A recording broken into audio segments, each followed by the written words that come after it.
Shazam!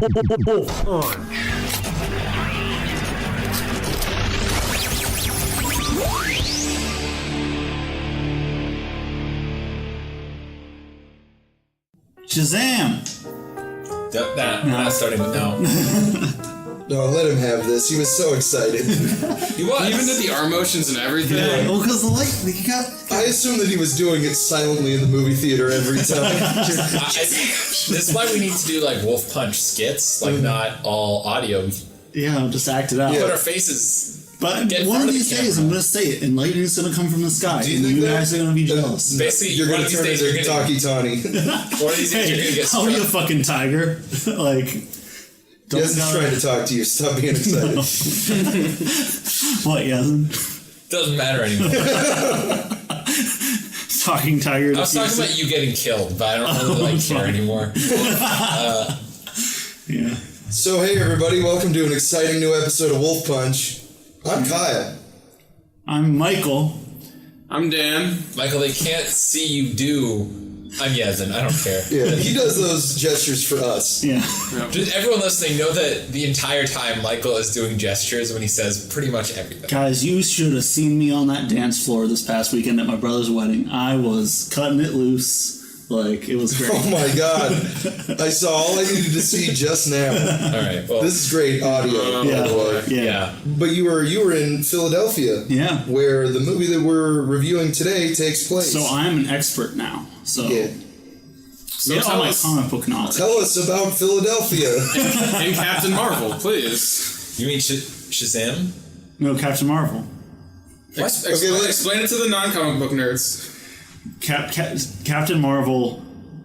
Shazam was originally called Captain Marvel until like about a year ago. 2011. Yeah. Right. So just to be clear, if you're listening to this podcast and if you're not at work or operating heavy machinery, just take a drink every time we call Shazam Captain Marvel, because I'm going to fuck that up. Which I'm never going to do because I'm not a fucking nerd. Yeah. Okay, well, it doesn't make any sense. I do love that the movie incorporates a lot of jokes out of his name, because it doesn't make sense to call him Shazam, because if somebody said, "Who are you?" and then he says it, he turns back into a little boy. But no, that's what. Well, you always say that, but how often do you say your own name? Yeah, if someone asks you your name. People ask him in this movie all the time, "Who are you? New superhero?" That's fine. It's fine. Just don't say your name. You don't get to pick your own handle? Yeah, you don't get to pick your own handle. That's it. That's all. It's fine. I'm sure someone will hear him yell it and be like, "Oh, that's Shazam." That's because he says it all the time. It's fine. Anyway, so this week we saw Shazam, the newest comic book movie of the bajillion comic book movies that have come out and that we've talked about. Yeah. This one, unlike we mostly talk about the Marvel ones, but this one is from the DC cinematic universe. The superior universe. Don't. No. Let's not be that. I know. We're not those people. Yeah. We're not. So. Yeah, we saw that movie. Release the Snyder Cut. No. Oh my god. Did you have like a soda pop today? No, actually, I haven't eaten much, so that's probably why I'm a little... Okay. He has soda, but he didn't eat much, so it's really hitting him hard. Anyway, I'm going to just get right into this now that we're 3.5 minutes in and say that I think Shazam was annoyingly a refreshingly good movie. That's an apt description. Yeah, so I went into this. I get it. You're tired of superhero movies. A lot of you are. Maybe you're not, but for me, going into this movie, I was just so sick of superhero movies. I was ready to hate it. I was like, I'm so out of this. I can't believe I have to watch this for this podcast. And then, I'm sitting there watching it, and it's like, this is actually fine. This is a good movie, kind of. It's fun. Well, I feel like you might have liked it because, at least when I was watching it, I got shades of this could be like a high budget Disney Channel original movie, and you love those. Yeah, it could. It did have a It had that kind of feel to it, like a Halloween Town meets Up and Away type thing. Right. Yeah. So I'm like, that's probably why. I was like, yeah, I can see you liking this. It's a little dark, though. Yeah. For a Disney Channel original. Well, it still has to have that DC. Yeah, right. It has to have that stamp. Little traces of DNA in that. You know? It's not Batman getting raped in prison like Snyder always talked about happening, but You don't hear that? No. In interviews, Zack Snyder was always like, well, in my universe, Batman could totally get raped in prison. That could definitely happen. All right. So, yeah, there's no prison rape in this film, mothers, so you can take your children to He's it. too good for this world. Batman or Zack Snyder? Batman, Zack Snyder, formerly played by Ben Affleck. Yeah. Oh God. Okay. Why he dipped out. So let's talk about this movie a little bit. So, yeah, I just The DCEU has been on life support for a while here. yeah, and that's what's weird is that like the DC universe has been on life support for a while now. Like they had Wonder Woman, that worked, but every other movie they've done has sort of just been way. I mean, I guess no, Aquaman didn't underperform. Yeah, They just made a $1 billion. They made a lot of Surpassed money. all expectations. They made a lot of money off Aquaman, but we hated it, and really, I think that's what they were looking for more so is for us to like Aquaman. And I think that WolfPunch review really hurt them. Yeah. Like where they really They were going to make $4 billion, and then the world heard our podcast, and they immediately had to review their projections and reel it in. Yeah, that's true. Yeah. And so, like, I feel like the DC universe started trying to be one thing, and then sort of just like it wasn't being reviewed well, and they kept changing what they were trying to be. And with this one, it started to feel like, all right, they're literally just going to try and do Marvel. Like, they're just trying to do, like, silly... Because you remember when originally they weren't going to have jokes in their movies? Mm-hmm. Mm-hmm. With this one, it's like, okay, now they're just doing a superhero comedy. And I was kind of annoyed by that. Like, just as the idea of it. Because I'm like, do your own thing. Stop trying to catch up. But then... I don't think this is like them trying to be Marvel. Well, I kind of feel like they were trying to be Marvel before with the whole conjoined universe bullshit, you know, where everything has to tie into each other and blah, blah, blah with the whole failed Justice League project and everything. Oh, for Like, sure. this is Warner the Brothers opposite. could have done this way before Marvel did, because Warner Brothers has always owned all the rights to DC. They literally didn't start doing it until Marvel had success. Yeah. It was like whenever I saw like Shazam and it being funny, I was like, oh, like they're finally doing their own thing. Because like they have quips in the Marvel universe, but like, and I mean, Guardians of the Galaxy and Thor Ragnarok, I guess, are kind of more comedy. But I wouldn't like this is more. I feel like even more straight comedy. This is more in line with, like, Spider-Man. Yes. Yeah. To me, this is really, like, DC's answer to Spider-Man Homecoming. Yeah. I got... You know, and that's the thing. I thought it was pretty good. It really exceeded my expectations. I think had this come out before Guardians and before Spider-Man Homecoming, it would have been much more something to, like, really take note of. Instead, it's just... I find it to be a surprisingly good movie. Yeah. Oh, okay. We were both inhaled about to say something at the same time, but no, just coming back to what you said about it feeling refreshing. That's one of the things like I really enjoyed about it is that it was kind of like more scaled back and not like super high budget, 300 million space lasers, aliens, fucking all that kind of dumb CGI overload bullshit. Like the climax of this movie takes place at a winter carnival in downtown Philadelphia. Yeah, I love that. Yeah. But I mean, like, I was embarrassed to go see this movie, like, particularly this movie, even though, like, I've been sick of superhero movies for a long time, where I'm like, oh man, like, I actually like Captain Marvel comics sometimes. He's a fun character, and I've come to terms with that about myself, but now I don't want to go do this in public for this shitty movie. And then when I started watching it, like, it's good. It's not great. I don't love it, and I do think that, like, sometimes the low production is a great boon to the movie, and then sometimes like that opening when they first go into the Rock of Eternity, and I'm like, all of the sins look like Target Halloween decorations. Yeah. And I'm like, this looks so bad, and the wizard looks so bad. Oh yeah, the wizard. And the actor is doing such a bad job, and I'm like, oh, what is happening here? Right. And you know, that was something, you know, Yezin and I were talking about this after the movie, of like, when I walked out of this, I was like, this was like the perfect first draft for a Captain Marvel movie, a Shazam movie. And if it had maybe like a breakout performance, like Zachary Levi was okay, you know, and there were some actors that were okay, and then there were some like notably bad ones and some effects that looked a little bad.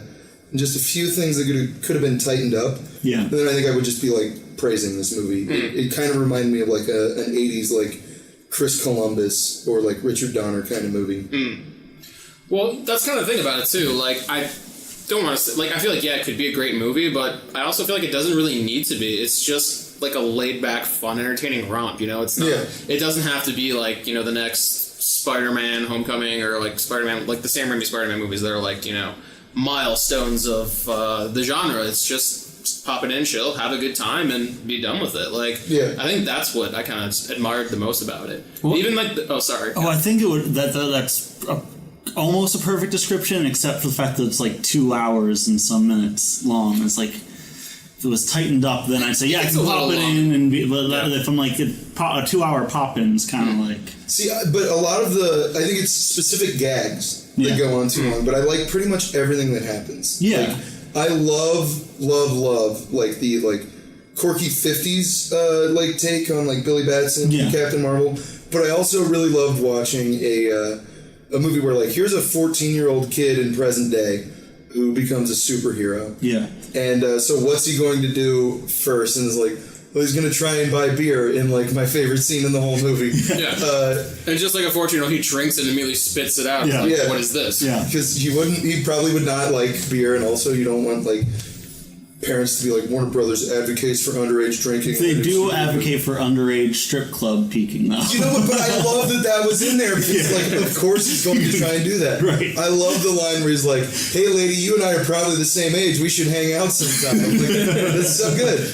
Yeah. Or even just the way that he tries to buy the beer is kind of like he's kind of doing like a 50s Captain Marvel. Yeah. I would like some of your finest beer, please. And like the lady's like, whatever. Yeah, she just points. Doesn't even like Yeah. say anything Yeah. to him. Yeah, there's a lot of good, and that's the thing, I think they did a good job because I do also love the 50s Captain Marvel, but I think and I've read like the more modern iterations, which are good, but this one really does a good job at like keeping it modern, but also giving like little hints of like the classic, and that Sure. it was nice. But I also just appreciated that, like, they were reasonably honest about what it would be like for a 14-year-old kid to get superpowers, where he's like trying to make money off of it, and trying to do things like that Yeah. you want to do. Yeah. And I agree with what you said about that, where there's a sense that like they have a lot of like really good gags that then they go on for a little bit too long. Mm-hmm. Like every time they came up with something like, oh, wouldn't it be funny if we did this? They kind of just ride with it like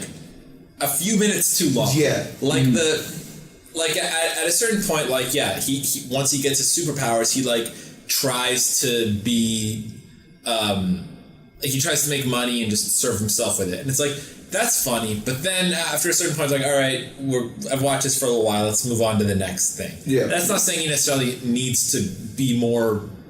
That's not saying he needs more hero time, because I think this movie has actually like the perfect amount of hero time. Yeah. I like that it doesn't have like the classic like hero arc. I mean, he does have an arc, and we'll get to that, but it doesn't have this like classic hero arc where there's like, oh, the part where he starts saving people, and then the part where the villain shows up and stops him from saving people, and then like it just. Well, it kind of does. Yeah, I mean, it basically does, the but villain not. forces him to start being a hero. Yeah, We'll get into but it. I mean, it kind of does, but it's after like one quick like. It's after the bus scene where he accidentally causes the problem. Yeah. It's not like he becomes Spider-Man and everyone loves him for a while, and then Green Goblin shows up. Like, Yeah. Oh, I don't like the bus scene though. That one is a little too much. that is my. Yeah. That's Except I do like when he gets the mattress. That's funny. Yeah. The mattress scene was good, and the part with the dog was Dog pretty is good. good. I thought that was Yeah. But I think overall, like what I approached this movie as, like, all right, we get so much superhero shit right now, and we're all kind of tired of it. Mm-hmm. So, like, what is this bringing to the table? And I don't know if it's necessarily bringing anything super new to the table, but I do think it's like a refreshing, like, easygoing superhero movie that isn't like Deadpool, where I find Deadpool to be like just over, like too into itself a little bit. This is like light. It's just it's like light. It kind of wears its heart on its sleeve. If that makes sense. it's earnest. And and also like it also doesn't, because we have Endgame coming up in a couple weeks, and it's like it's not Endgame where it's just really so much like lore and all this stuff tied to it. It's not Captain Marvel where it's like, remember Nick Coulson? Remember Coulson? Here's Coulson. It doesn't remember when Marvel movies were bad. Here's another one. Yeah, it doesn't have all of that baggage to it. No, it really doesn't. Yeah. Well, that's one of the things I think I enjoyed so much about it is it works really well as a standalone story. You don't have to like watch any other like DC or like superhero movie just to get it. It's like, yeah, you know who Batman and Superman are. They exist in universe, but even that doesn't really fucking matter on any level. Like it's just doing its own thing, which is great. And I kind of love this direction that like DC's going, and I hope they continue doing it. Like the new Joker movie that's coming out, like that shit doesn't tie into Jared Leto's character from Suicide Squad. They're just like, oh yeah, we're just doing some standalone thing. It's not really in canon. We just want to tell a story, which is cool. Yeah. Oh yeah, I prefer this. First and foremost, they need to tell stories before they try to like just throw in a fucking episode of the week bullshit till they get to the next big tentpole movie that everyone's gonna go see. Oh, I completely agree. I think that's part of like, you know, Yezin, you were saying this doesn't necessarily bring anything new to the table, and that's true. But I think like part of what makes this movie so refreshing is it is telling a story. Like there's a theme. It's not a super complicated one where it's like Billy, you know, is looking for his real mom and he doesn't give a shit about like this. There's no scene of Billy Batson reading Plato. Like this no. And in fact, I'll say this is even what separates him from like if I was to say, well, this is like a different perspective of like you're seeing a kid be a superhero. You could say, well, you get the same thing with Spider-Man, but the difference here is like Billy's a very different kind of kid where like Peter Parker is like a super genius who also like wants to do well and like live up to expectations. And is friends with Robert Downey Jr. Yeah. And Captain Marvel, Shazam is like, I want to drink beer and make money off of this. And I'm like, that's really fun. Yeah, he actually just feels like a goofy kid and stuff. Like, yeah. Even the whole concept of the movie is like, oh, I need someone pure of heart, you know, it's infallible to take up the mantle of Shazam, or whatever the fuck the character's name is. And he's kind of just like, well, I'm out of time, and you're the only pick left, so just grab the fucking staff and take the stupid powers, you brat. Yeah. Which is fun. It's fun seeing like this stupid kids be like, oh wow, what can I do now with this? Because then it just makes it that much sweeter too. Like I can't honestly remember if that's part of the new lore or anything with Shazam, but like that just made it sweeter whenever like Sniva or however you say his name, Savannah. Yeah, that's it. That's how I always read it. I don't know, but he like the fact that he was like his life has been shaped by not getting picked. Yeah. And thinking like, oh, I'm not pure of heart, and then he gives it anyway to someone who's not pure of heart. Which works better because there is no 14-year-old kid in the world that is pure of heart. Yeah. They're all terrible. And they're Yeah. Oh yeah. WolfPunch loves 14-year-olds. Michael. Damn Stop it, Michael. I thought I was going to make a dumb comment during that one. Thank you for doing that instead. You're welcome. But oh God, Michael. Okay. Yeah. Just curious, what did you guys think about the opening scene of this film? For being like almost kind of like a goofy young adult adventure, it starts with like a little kid causing the accident of his I loved it, especially the bait and switch. That was perfect. So this is actually what we talked about coming out. Kyle doesn't like it as much as I do. I love it conceptually. It's just that I think that so many things looked so bad. Yeah. Like when they first went into the Rock of Eternity, like I said, I thought for a minute there, I was like, oh, this is going to be a rough 2 hours. Hanging out on the Mines of Moria set. Yeah. Honestly, I actually like when I saw that first scene, I was like, okay, because I was talking a lot of shit about this movie before, like on the car ride over. Yeah. And so I was ready to just like, but then like first scene, I was like, okay, I might have to reconsider this because to me, there's something like really great about like starting it off with like. Because like pretty early, like, oh, this is the villain, isn't it? And then, but then like the idea that like, yeah, it's a kid who's being yelled at by his like mean dad and brother, who then like goes to the Rock of Eternity and is told he's not worthy, and then has a flip out, and then like causes his dad to go paralyzed. Like that's dark as fuck. Yeah, it's great, and it's great. Like I actually really like that. For all like the comedy of this movie, like compared to like Spider-Man: Homecoming and like Guardians of the Galaxy, it throws in these like it gets into some shit. It goes into these like really dark. It doesn't give a shit about like going into dark places and stuff and bad things happening. Yeah, and it's a different kind of. And again, something that was mentioned earlier is like I like that it ends in like a winter without spoilers, like a winter fair. It doesn't get into like this big like this is the doomsday device that's going to destroy Earth. because that's not like dark anymore. That's like, oh, because we know it's not going to destroy Earth. Yeah, exactly. But this is like, oh, here's some like real sad personal shit that happens to these kids. Yeah. And I mean, it still kind of like tries to like play up the whole like epicness and grand scale of it. How it's like, oh, the 7 deadly sins are going to wreak havoc across like humanity and all. It's going to be this like huge ordeal, but it still manages to like do it in a way that doesn't feel like super contrived. Like, you know, I mean, we're thankfully past the era of blue space lasers being the end of the universe, but Though villains do love glowy crystals. They did have one of those. I mean, every single superhero needs a glowing magic MacGuffin, so Of course. Yeah. I was a little disappointed in how the 7 deadly sins looked, though. The one with the wings was badass, to be fair, like, with that concept, you could have a lot of fun with that. Yeah. That's, like, the one thing that felt very safe about this movie. Yeah. But, I mean, you can't really do crazy things with lust in a PG-13 movie. Yeah, Nor should they really do that. Nor should they. I mean, in the comics, they don't look super They like look gratuitous goofy, or anything. honestly. But I think they look fun. Yeah. Where I'm like, they're very like old fashioned style. Like the statues, their posture just sort of shows what the sin is. But I do love the line. Like I thought lust was going to be hotter. Yeah, that was Yeah, good. that was That was pretty funny. good, too. No, I like that lust wasn't hot though. Yeah. That's always Yeah. a weird thing that they do.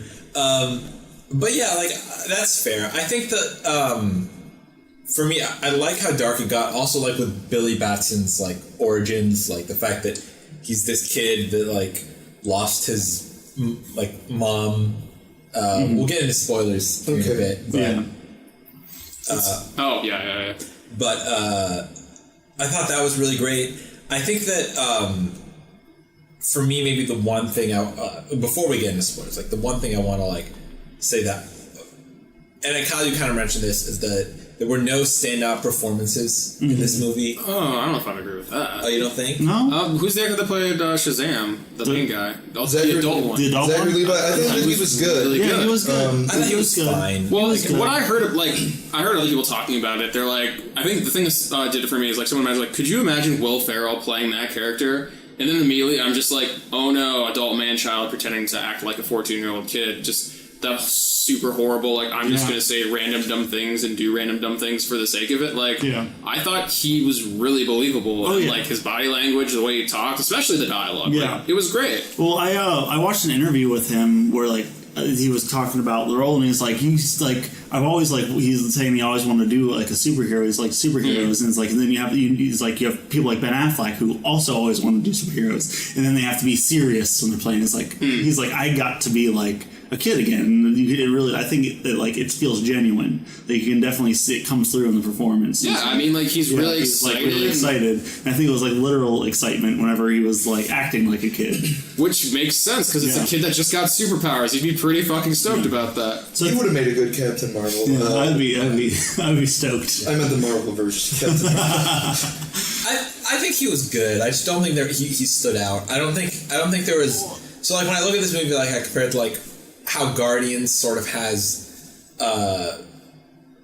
like a bunch of like sort of really like standout performances to it.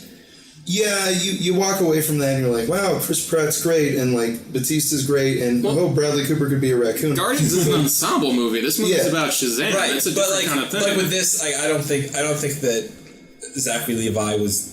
He wasn't bad. He was the best He was part. good. He was the best. Yeah. But like like the kid that was him, like kid Billy Batson. I Maisie like, Williams. I didn't see it until now. Yeah, I see it. And now I see it. Yeah.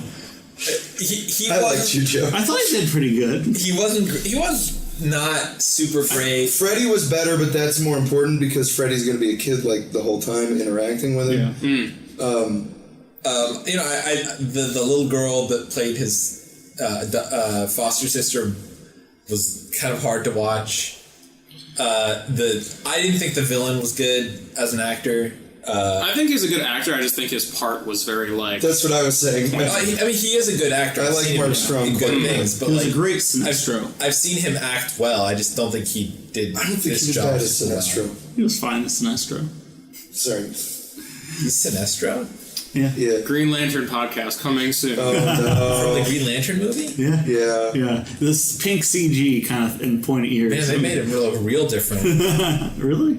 feel like me and Dan like him from like Rock and Roll Up, but you can go straight to Sinestro if you want. Yeah. Anyway, I think that's the thing. Like, I think there really weren't, like, as much as I liked Zachary Levi or Levy, however you say his name, like Chuck. Yeah. As much as like that's what he felt like a TV actor. Like he did good for a TV actor. I feel like everyone in this felt like TV quality acting. And that was one thing I think that kind of kept me from absolutely loving this movie. Is like all the acting just kind of never rose above that, which that's fine. I guess that's kind of a weird distinction for me to make, but or for you to make about that. I mean, it's interesting, but it works for me in the context of this not.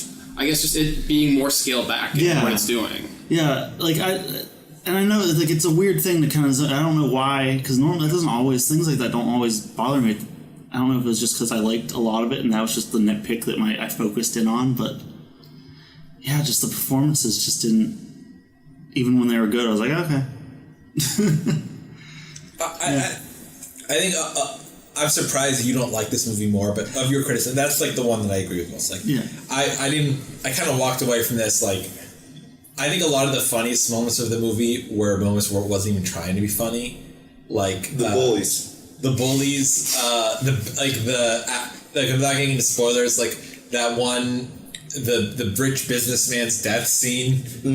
Oh, yeah. Help! Someone help me! Like, it was like this really awful. Whenever I see that guy, I just think of Poison Ivy. Batman and Robin. He's like dying. That was a better death scene. He's good at this. Like, there was just some like moments of like bad acting that I think were real funny. Also, yeah, the bullies who like hit the handicapped kid with their car. They're the most cliche, evil bullies ever. They run over the handicapped kid, then they get out, yell at him for denting his car, and then they start beating the shit out of him. Make fun of him for being crippled while wearing leather jackets, and then later spit on a baby. Spit on a baby, my favorite line in the whole movie. Yeah. Where they were like, I don't know if the audience is going to hate these guys enough. What's something really terrible they can do?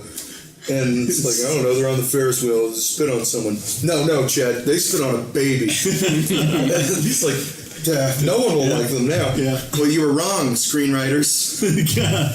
Kyle loves them. They're the unsung heroes of the film. I feel like of all like the bits that they do, that's like the one that really doesn't go on too long. Like, I mean, it's the one that should be cut out completely, okay? But goddamn, I mean, like another bit, like the Santa Claus bit, that kind of went on too long. That went on too long, also. That was something that like started off funny when like the first time when like there's Santa in the mall. And the little girl's like, I love you, Santa. And he's like, yeah, why wouldn't you? And then the first time trouble comes, he's like, takes off. I'm like, that's funny. Yeah. By the time they're like interviewing him at the end, they bring him back, and he's like cursing, like, I'm like, this played out too long. Yeah. Anyway, so spoilers time. Well, yeah, I mean, I think we're all on the same page. We'd all recommend this. Yeah, we all enjoyed it. Yeah. Yes, surprisingly so. Weirdly. Yeah. As much as we're complaining about it, I'm like, this was fun. It's the Captain Marvel to see. Yeah, that's actually true. That is one of the things. Like I saw the Captain Marvel just crossed like $1 billion, and then I see this like some people are saying like compared to other movies, it's like sort of underperforming for comic book films, even though it made like I think around $100 million over the weekend. And that kind of bums me out because I think overall this movie is a lot more fun, has like a lot more personality and charisma than a lot of shit I've seen lately. I also like. I mean, we could really get into Captain Marvel, but like the other Captain Marvel like talks a big game about like concept. Whereas, and we're about to get into it in the spoilers. I think this movie has like more heart and tells probably like a more. It's really simple, but it's also like a much more heartfelt and sure, it's much more cohesive. Yeah. Like this is one of those movies. Like just I watch it and then it makes me think of like other movies. Like again, to dunk on Captain Marvel, it makes me like that movie less in retrospect because it's like. Fucking Shazam is doing this better than your movie. Yeah. Despite all the stuff you're talking about it. Well, I think that it helps that they had a budget of like $50, so they had to really work on the story. So let's. Although weirdly, Captain Marvel looks like a cheap movie. Anyway, it does. Let's get into spoilers. Yeah. Let's do it. Okay. So one thing I really love about this movie is the arc. Like, say what you will. Like, whoever wrote. I mean, it might be a first draft, but whoever like wrote this movie, like. Understood like the basics of storytelling. And I'm not trying to turn this into like a comparison with the other Captain Marvel. It's like the little opposite of the other Captain Marvel movie. With this, like it's straightforward, but like, oh, it starts out, he's a kid, he's like a little kid who loses his mom, and he thinks that it was his fault, and he's just trying to find his real mom. Turns out he was abandoned. He got Last Jedi'd. But I thought that was really great, because like you're watching it and you can kind of tell from the beginning, like, yeah, that's not how people get lost. Yeah, you were abandoned. You were holding hands. Like your mom had to notice that you stopped.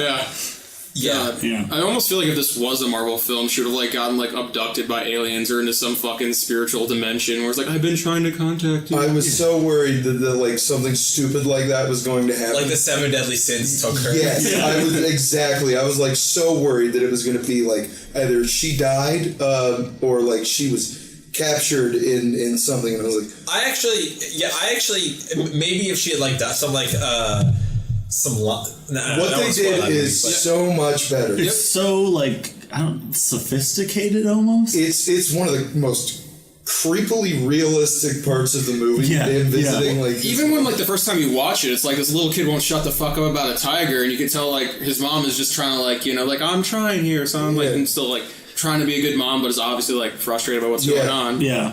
I was like, all right, later, Junior. Yeah. And then, but no, there's that scene like towards the end of the movie where he finds his birth mom, and she's like, this is awkward. This isn't a good time for me. I'm sorry. I just thought that the police. I was 17. She did not look 17 though in that flashback. All right, Michael. You want to eat it's okay. We can't have like the $200 de-aging technology that they used on Sam Jackson here. Right. But you saw what the Sins looked like, right? You just be happy with what you got.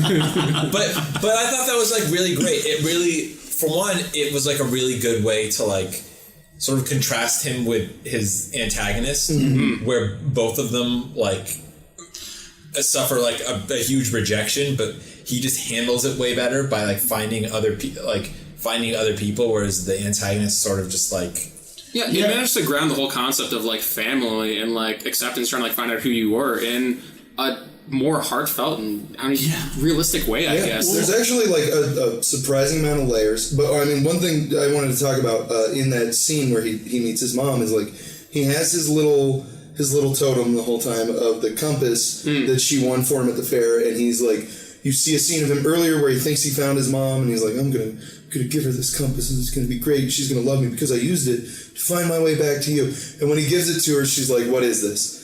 And I was like, that's fucking perfect. Yeah. Because one, realistically, she probably would not remember that, and two, it was like this just meant so much to him and nothing to her. And it was just all just laid out there in a really simple and believable moment. I was like, that's really fucking great. And then you have your villain who was like rejected by his family but like hates his family, and Billy who rejects other families because he's trying to find his own. And I'm like, this is great. Yeah. Well, even just that moment, like where like you have the traditional moment where like, oh, the superhero gives like a speech to the villain, and normally like you're supposed to like feel something, and like in Captain Marvel, like whenever her and Jude Law were fighting, it was like hollow. That like whenever he was like telling like, oh yeah, like I know how you feel, like you get it, like you like, yeah, he does know how you feel, but then like the bad guy, like he doesn't give a shit. Yeah, and it's like it just made it that much more like great. So I hate to like. I'm not trying to just like beat up on the Captain Marvel. I know. Like the thing about Captain Marvel is they're trying to sort of outsource their emotional attachment to the movie to people's not to criticize anyone for their political beliefs, but like they're trying to outsource people's emotional attachment to political beliefs. Yeah. So your understanding of the relationship between Brie Larson, Captain Marvel, and Jude Law isn't rooted in their actual on-screen relationship. Yeah. You're just supposed to associate it with like patriarchy and again, it's something where I agree politically, but it doesn't work on screen. It could, it just doesn't. Like, we're not trying to bash. We keep reiterating this, but we're not trying to bash like any of the messages or anything that Captain Marvel's trying to go for. I appreciated that they were trying that, but it's like, again, like we said in that episode, listen to every episode of WolfPunch. There's no emotional connection between those characters ever at any point. Yeah. Where it's like, this doesn't feel like a betrayal because Jude Law is so obviously evil and she never needed him for anything or seemed to care that much about anything at all. Yeah. And then, and we were talking before about like the connection between the main character and the antagonist. They meet on 2 occasions. Yeah. They barely know each other, but there's this like really great moment where Shazam is telling Dr. Savannah, like, I know how you feel. You think that there's this one thing that you need to find, and if you find it, it'll make you whole. But it's not how it works, because I've been there. And it's like it works perfectly because that is what he thought that finding his mother was going to be. He thought that that's all that he was missing, and if he just finds his mother and make him whole. And he was rejecting like the other things around him, whereas Savannah, like, he already found the Rock of Eternity.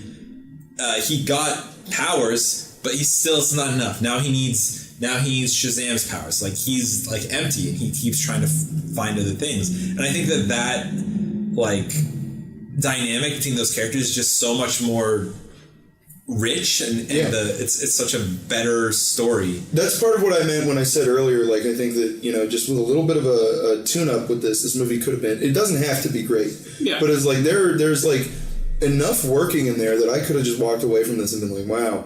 Could have been talking about it like I talk about Wrath of Khan, where I'm like, there's a lot of layers in this action movie. I really fucking love it.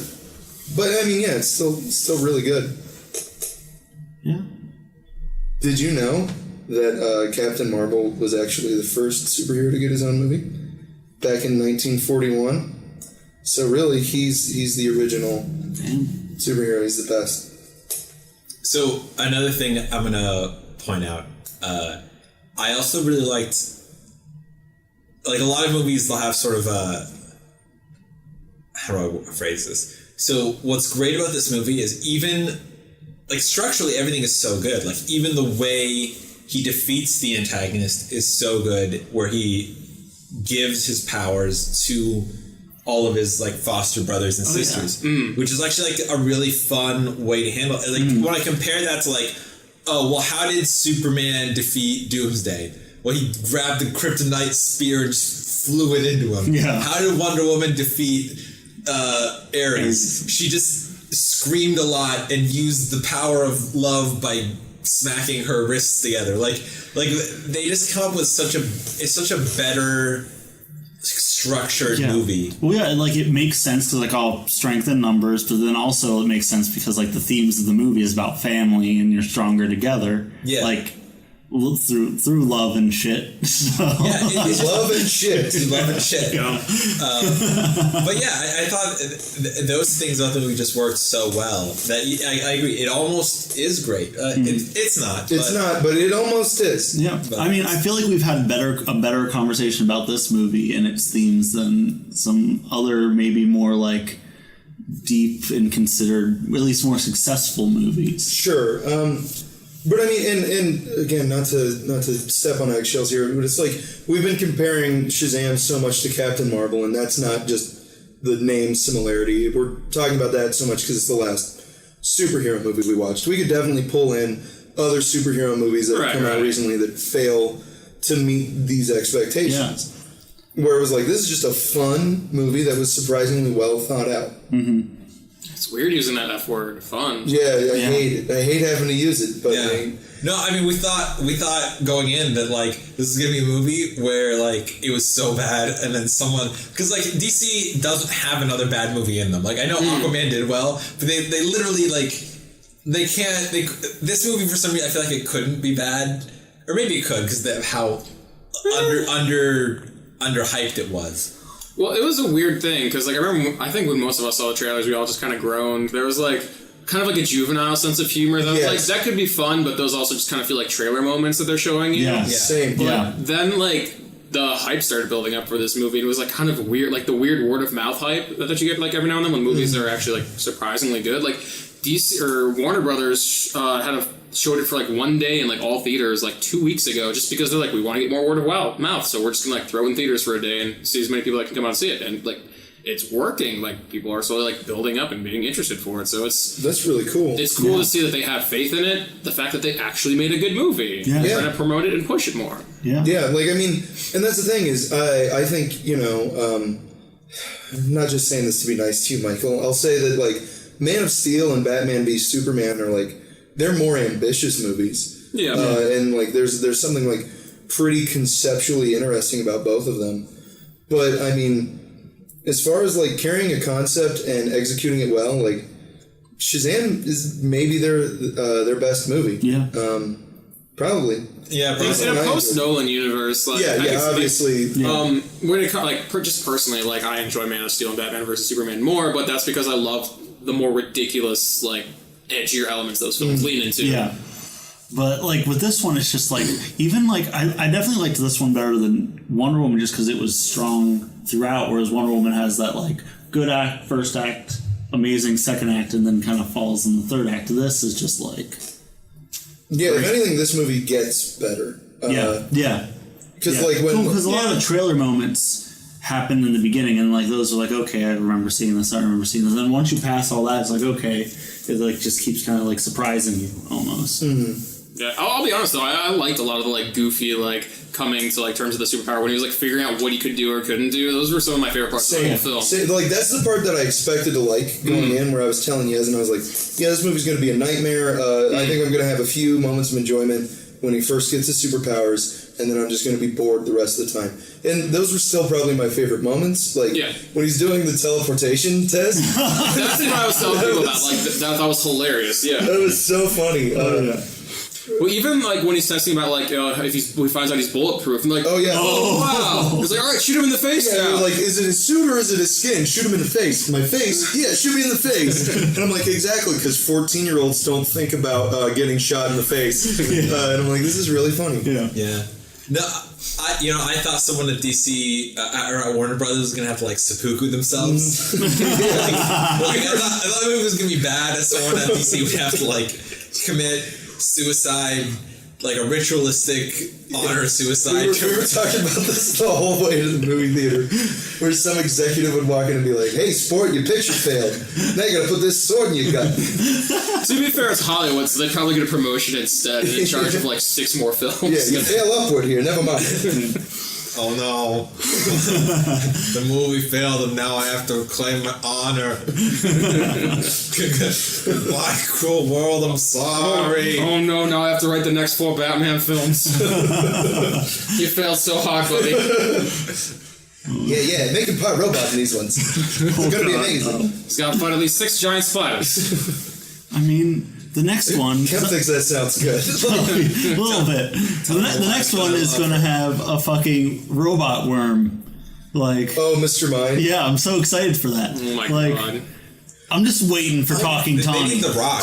Talking Tiger. I do really want Mr. Talkie Tawny. He's the best. And I want, I will stop at, I won't stop until, like, I'll draw the line at Hoppy the Marvel Rabbit. That one I don't want, but I love Mr. Talkie Tawny, love Black Adam, and Mr. Mind is okay. Yeah, Mr. You know what, though? Like, before we go, like, I totally agree that, like, the idea of, like, DC doing, like, individual stories not connected to a cinematic universe is just much better for them. Yeah. Not just because they failed at their cinematic universe, but also because Marvel has done the cinematic universe thing. Yeah. So even if they do a really good one, it's like people are tired. Yeah. People are tired of this, like, now I have to go see every one of these movies, or I have to have seen all of these other movies to go get into this one.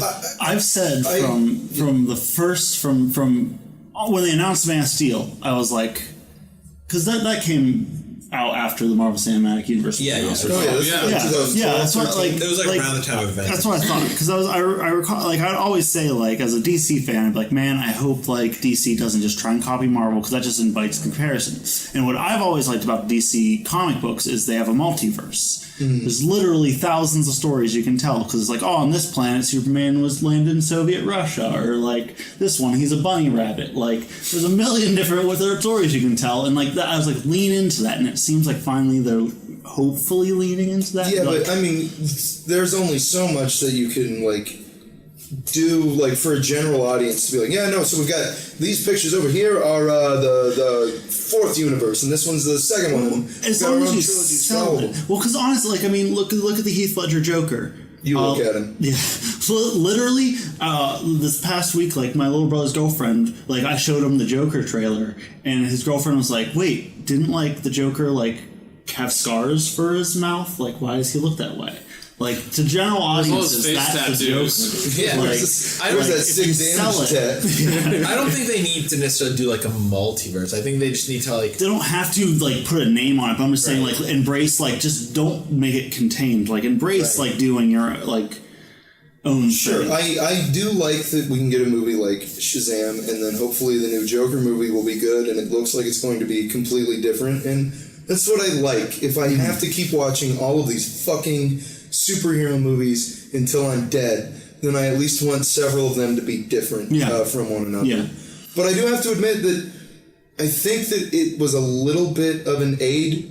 I'm a little conflicted on this movie being part of the DC universe. Yeah. Because, one, it makes Captain Marvel, it makes Shazam feel less significant, especially after he does the whole Marvel family. Or are they going to be called the Shazam family now? Yeah, that was my... we were talking about names. That's the one thing that does bother me. Like, what are they called?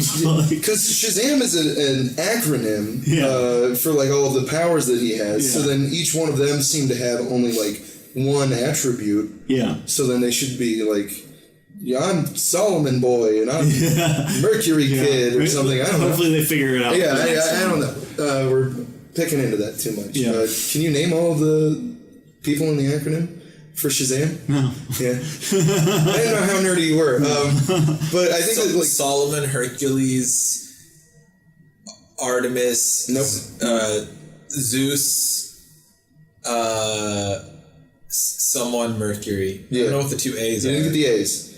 The A's are Atlas, and Achilles. Achilles, gotcha. Yeah, he has the stamina of Atlas and the courage of Achilles, not the ankles. But I think that part of what helped this be, he was the stamina to tirelessly yell at Eric Bana. I